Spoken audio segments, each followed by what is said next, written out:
Au nom de toutes les institutions qui ont organisé cette journée, je vous souhaite la bienvenue.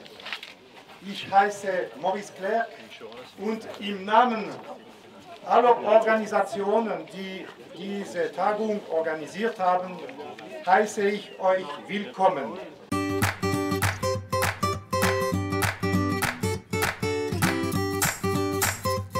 Cette journée est une journée Suisse Nautile. Suisse Nautile est une association suisse qui a pour but de développer des techniques agricoles qui ménagent le sol, qui favorisent la vie microbienne et la biodiversité du sol. Et lorsque Suisse Nautile organise des démonstrations en Suisse romande, elle s'appuie sur ProConseil, qui est la filiale de Prométhère qui s'occupe de vulgarisation, pour mettre sur pied ces journées. Et ici, on a de surcroît la collaboration du FIBEL, qui est la station de recherche en agriculture biologique, qui a participé également à la réalisation de ces essais et démonstrations.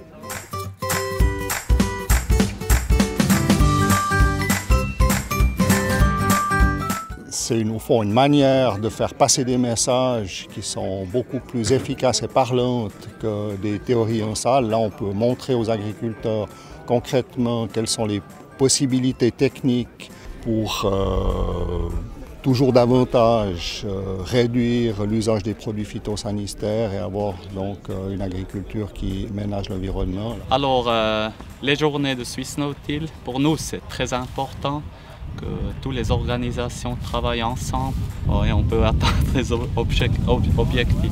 Ouais.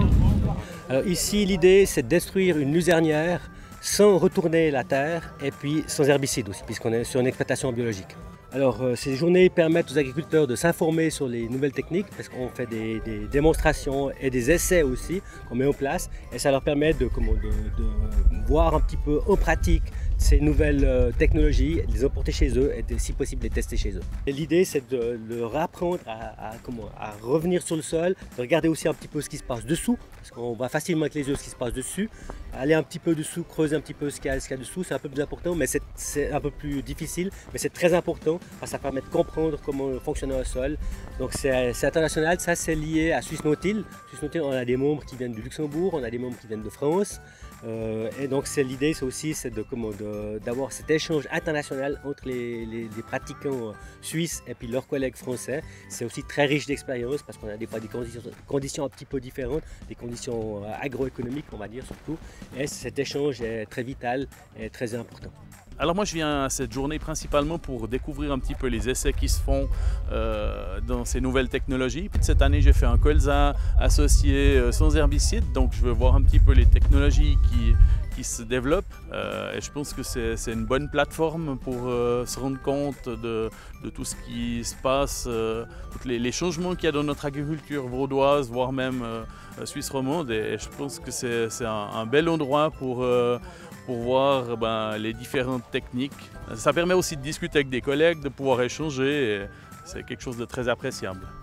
Alors pour moi, la reconversion bio, c'est travailler mes sols avec une racine tout le temps vivante, d'avoir toujours une racine qui soit vivante dans le sol pour pouvoir créer cette tonalisation des racines et qui cherche tout le temps l'humidité, qui cherche tout le temps à se nourrir, qui veut dire qu'on a une racine vivante autant pour le blé, pour le trèfle, et je vais détruire le trèfle pour ressemer une autre culture au printemps. Alors, moi je cultive en général à 50 cm sans plante accompagnatrice, mais l'année passée j'ai voulu essayer avec, on voit les différences de couleurs, avec 1 hectare de plantes, il y a 5 kg de trèfle blanc, 5 kg de trèfle violet, puis 3,7 kg de colza, tout mélangé ensemble, et j'ai semé avec un semoir traditionnel sur la totalité de la surface.